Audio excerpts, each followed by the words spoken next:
जी, एक सेक्टर बड़ा सेक्टर है जिसने इस साल काफ़ी अंडर परफॉर्म किया और बाकी काफ़ी लोगों का ये मानना है कि यहाँ पर शायद वैल्यूएशन कंफर्टिंग है। आईटी इस समय अपने फंड्स में आप आईटी में कैसे पोजीशन हैं और 2026 में इस स्पेस से आपका क्या एक्सपेक्टेशन रहेगा? नहीं, बिल्कुल। आईटी में हमारे कई वर्षों से जो पोजीशनिंग है वो ना अंडरवेट की है, कुछ ना कुछ ओवरवेट ही रही है, बट प्रिडोमिनेंटली हमने मिड कैप आईटी में निवेश किया है जो स्ट्रॉन्ग एग्जीक्यूशन है। ऐसे नहीं मिड कैप आईटी में बास्केट ले लिया, बट ये कई वर्षों का हमें लगता है ऐसा दौर रहेगा बिकॉज ऑफ एआई या न्यू टेक्नोलॉजी, जो भी आप कहे, उसके वजह से जो nimble and well executing machines है, they can outperform, they can gain market share.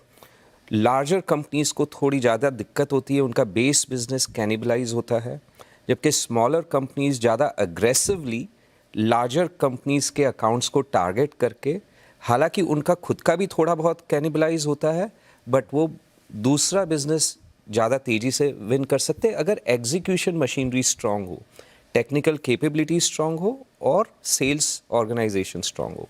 तो हमारा जो आज भी वही है, लार्ज कैप आईटी में हार्डली कुछ इन्वेस्टमेंट है, mainly most of the investment IT में जो है वो मिड कैप आईटी में है। मिड कैप आईटी में। और एआई को आप थ्रेट मानते हैं, अपॉर्चुनिटी मानते हैं, कैसे देख रहे हैं आप इसको? क्योंकि अभी कोफोज ने भी एक बड़ा एक्विजिशन किया एआई स्पेस में। देखिए, कई चीज़ें ऐसी होती है जो वक्त ही बताएगा, और इस पे हमारा माइंड ओपन है। हम लोग लगातार इसका विश्लेषण करते रहते हैं।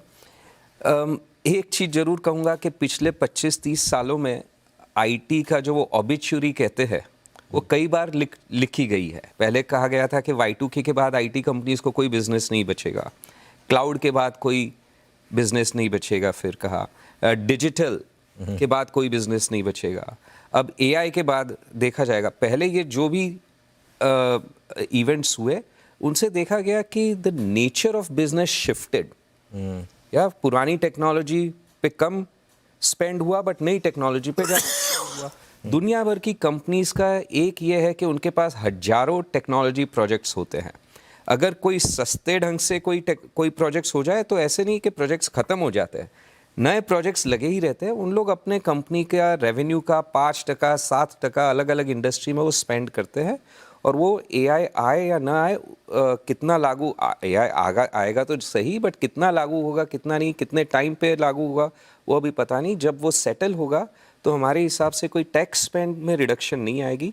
जो companies can, as I was saying earlier, अपने आप को इसमें इवॉल्व कर सकती है, ट्रांसफॉर्म कर सकती है, अपने आप को केपेबल कर सकती है with the new technologies, they will gain market share. Okay, Nilesh भाई, आपका क्या व्यू है स्पेशली लार्ज कैप आईटी को लेकर, जहां पर बहुत लोगों को लगता है कि शायद इस साल मौके होंगे?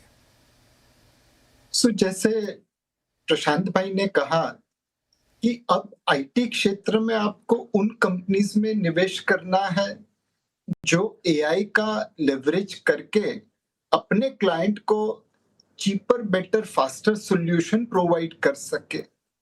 एक समय था जब तक आप किसी सेक्टर में 200, 250, 300 मिलियन डॉलर की रेवेन्यू जनरेट नहीं करे, बड़े कॉन्ट्रैक्ट मिलना मुश्किल था।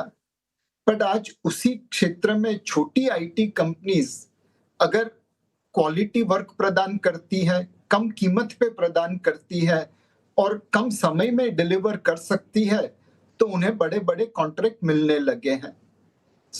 यहाँ पे मतलब आईटी क्षेत्र में आप ये कह सकते हैं कि जो कंपनीज अपने कस्टमर को cheaper, better, faster solution provide कर सकेगी, चाहे लार्ज कैप हो, चाहे मिड कैप हो, चाहे स्मॉल कैप हो, वही आउट परफॉर्म कर पाएगी।